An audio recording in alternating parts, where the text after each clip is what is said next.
2 days after he was elected Commissioner of Education, Gordon Ambach was interviewed about a wide range of educational issues by Nick Lawler, a reporter for WTVH Syracuse. The following interview was edited into 2 segments for broadcast by WTVH. Commissioner, are you committed towards the policies which Commissioner Nyquist has promulgated in the past, or will you be making any changes? Well, I have committed myself to the Board of Regents policies in all respects, and I fully intend in my decisions and my actions as Commissioner to make my decisions with respect to those policies. Okay. Before, the Syracuse School Board now has been given an order by Commissioner Nyquist to racially integrate all schools come September. Do you stand by that position, or is there a chance for change, perchance? Well, I must say, Nick, that I take office on the 1st of July, and any case which is pending before Commissioner Nyquist is a case on which I simply cannot make any comment. As a matter of law, on any cases that are before the Commissioner, those that have been before me as acting Commissioner in the past several years, or those that are before the Commissioner now, I simply cannot comment on them. Okay. In general, though, do you support busing as a means of achieving racial integration? Well, I think it's very important that we achieve integration in our society. It's extremely important for providing equal opportunity for all children. It's extremely important for racial understanding throughout this land, the great issue of this century in America. The Regents have a policy statement on integration. They developed that statement in February of 1975. That statement places a strong emphasis on local school board action, a strong emphasis on voluntary action at the local school district to achieve integration.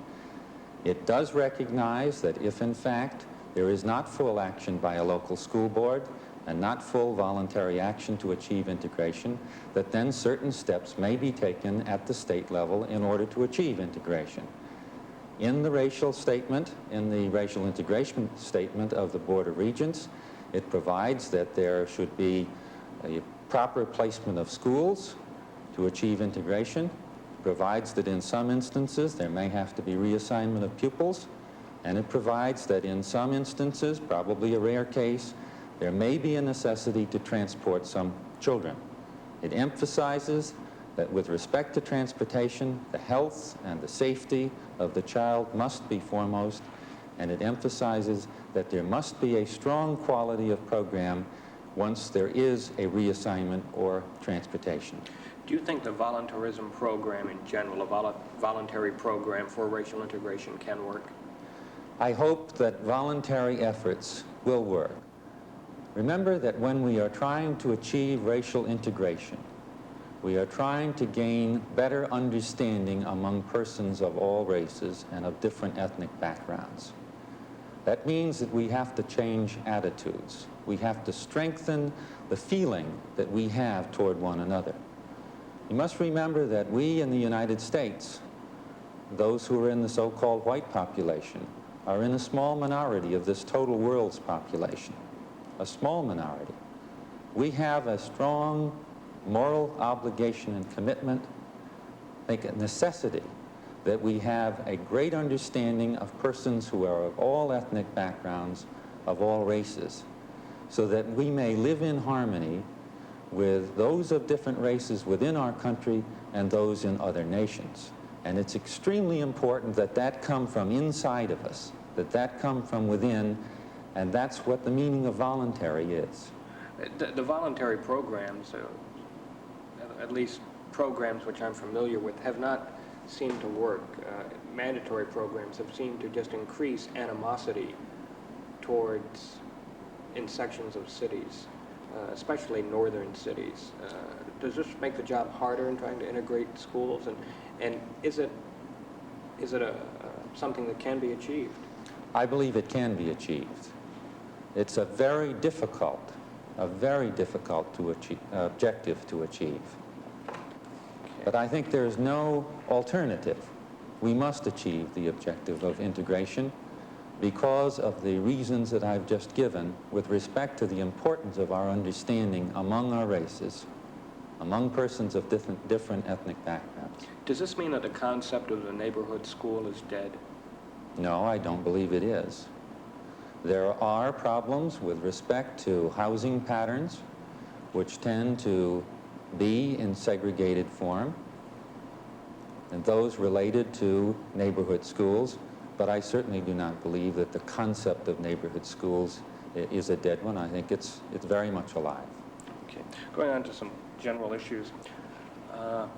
There's been a great deal of comment, sometimes criticism, that the position of the New York State Education Commissioner is too powerful, that there should be some reins, some curbs put on.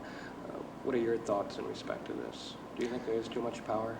Well, one reason why I'm delighted to join you in this interview today is that I feel that the press and the media a very important role to play in education in New York State.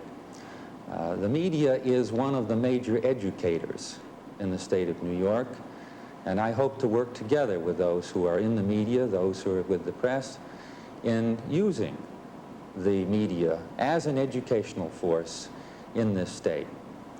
It's also a very important force in interpreting and having an understanding by the public of what the Education Department can do and does, what the Board of Regents' role is, and what the role of the Commissioner is. In this state, there are very significant powers which are held by a Board of Regents, a lay board, and by the Commissioner. In my opinion, those powers, those responsibilities are very sound. They are reviewable in the courts. The powers are reviewable in that the legislature or the governor can in fact make certain changes, and from time to time the legislature and the governor have made certain changes with respect to the powers and to the functions of this board. I think that in New York we have an extraordinarily outstanding system of education. We have a governance structure which is second to none in this land. We have a united educational system, colleges and universities, elementary and secondary schools, libraries and museums.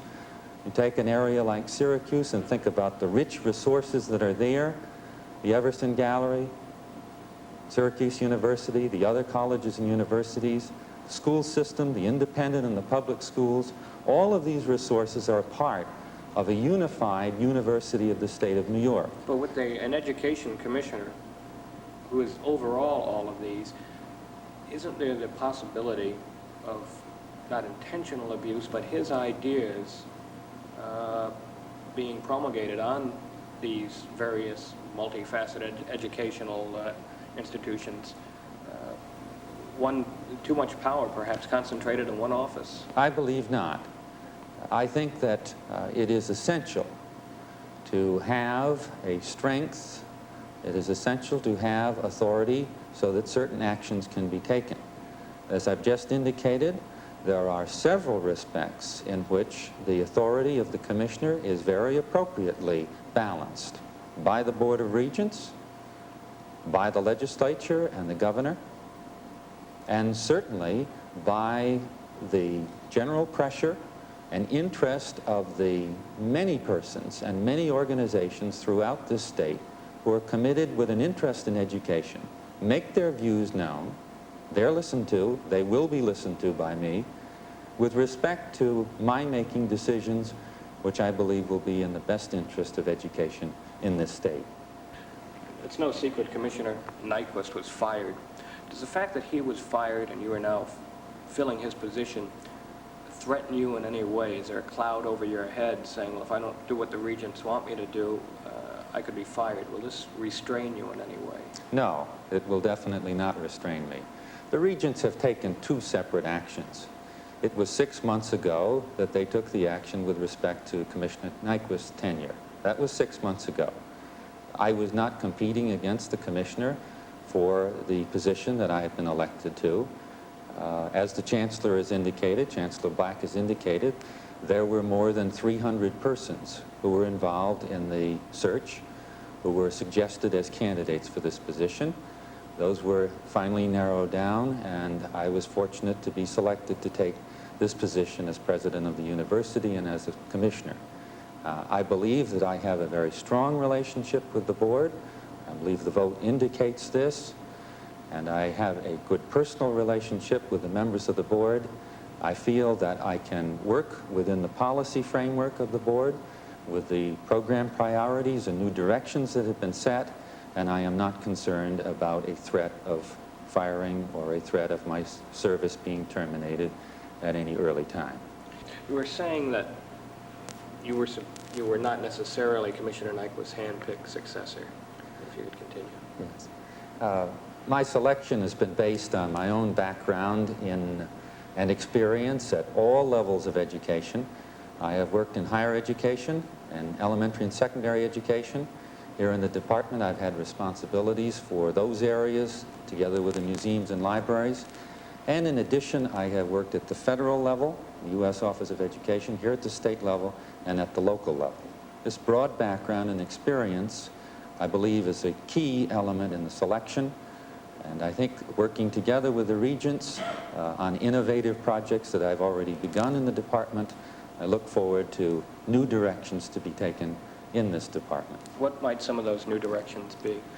I have been very much interested in the development of instructional management systems or instructional support systems within the elementary and secondary schools. By these, I mean systems through which there's a much clearer definition of the objectives for the children and management reports from the teachers and their supervisors in reaching those objectives. We worked particularly in New York City on some experiments and some projects in this area. I'm especially interested in parent education. I'm particularly interested in the media and instruction through technology. And I've been especially interested as well in development of new tests and new reading tests. We've brought to the department within the past year a very major sum of money from the Carnegie Corporation to develop new testing techniques so that the public and so that those interested in the schools will have a clearer understanding of exactly what performance levels have been. Frequently we hear the criticism, Johnny can't read, Johnny runs wild in schools. We hear certain teachers saying that classrooms are too permissive, schools are too permissive. We hear legislators saying anything goes. Is it time, perchance, along with this change, to crack down on the freedom students may have in schools? Well, I think that the most important development we've seen within the past 4 or 5 years has been an increased concern that the fundamental skills that each child must have in order to realize that child's potential and to be able to express that child's talents and capabilities, those basic skills must be emphasized. And as we see the commitment of resources in the schools now, particularly in the elementary school grades, they are being focused on reading and on writing and on arithmetic so that there's a foundation of skills that the children have. Now, a part of this is strengthening the self-discipline that a child has to be able to carry through with those skills and to carry through with a child's talents in all phases of activity. Okay. When you say strengthening of self-discipline, do you also mean bringing back the ruler to classrooms perchance and being a bit stricter with students? No, I'm not talking about bringing back rulers or boards of education, as they're sometimes referred to. There are important demands that the schools must place on children, and I must emphasize that both schools and parents must together place on the children fundamental elements of discipline, and I mean by that the development of self-discipline, not the imposed discipline. But the fundamental elements of self-discipline must be created by both the parent and the school's actions. Those have to fit together so that, in fact, the child doesn't get conflicting ideas or views of what his behavior or her behavior is to be. But I think that a new emphasis is being placed now in many places and should be increased on that cooperation between parent and school so that there is a strong agreement on the kind of self-discipline that we want developed in all of the children. How does one go about imposing that or cultivating it? Well, I think the key means of developing this, because I don't think it's a matter of imposing or exerting or asserting just from the outside, are through strong understandings between those in the schools, between the teachers and the administrators and the parents, so that an expectation is worked out together as to what the behavior should be. That's a very key element, and by way of advice and assistance, I believe that one of the major activities we should have is in promoting that good joint relationship. Okay. I take it then, you don't necessarily think that schools have been too permissive in the past with students? I do not think that you can categorize all schools and the activities in all different school settings by way of saying they've been too permissive, by way of saying that they have been not as strict as they should be, or not permissive enough. I think that's the kind of generalization which we just simply can't make about a large educational system such as we have in the state of New York. We have schools within New York where there has been a very tight regimen of activity, and that's worked well. We have other school systems where there have been a more open circumstance, and that has worked well. You cannot make a generalization that it's been too much one way or the other. The most important point I would make with respect to education, and this is so important in New York State, where we deal in large numbers, millions of children who are in school, large numbers of institutions. The most important point is that education is a very individual experience. Each person's learning and each person's education has to be tailored to that particular person. We don't all learn in the same rate. We don't have the same interests. There are basic things that we need to learn, all of us need to learn, but the fine-tuning in the system must be an individual tuning. And this is for children, it's for adults, it's for the entire array of learning experiences that we want to provide here in the state of New York. Along with that, the cost of educating in New York, it's been spiraling. So far, no one seemed to grapple with the problem. You have been in the education department for 10 years, one who has seen the costs go. How are you going to clamp down on these costs? Well, one has to recognize that the expectations for education in the state of New York are extremely high. I've been talking about the importance of education for the individual. And in this state, that expectation is being realized. You look at any of the polls which have been taken about the interest that parents and the public has in education, and the expectations for education are right up at the top. They're very high. But if you look at votes for school budgets, you see where they're failing in abysmal numbers. You have seen in the last 2 or 3 years that there have been an extensive number of defeats. Very interesting to note that this past spring, the number of defeated school budgets has decreased. It is not running at the same rate. Now, the expectations have been high. The willingness of the public at the local school district level and at the state level to provide for the cost of education has also been strong. Surely there have been many budgets defeated, but the fact is that there has been a strong commitment of resources. Now, in this past legislative session, in making its recommendations, the Board of Regents, in my judgment, proposed a very prudent, a very sound financial recommendation. It was a recommendation that was considerably less than the Regents had proposed in earlier years.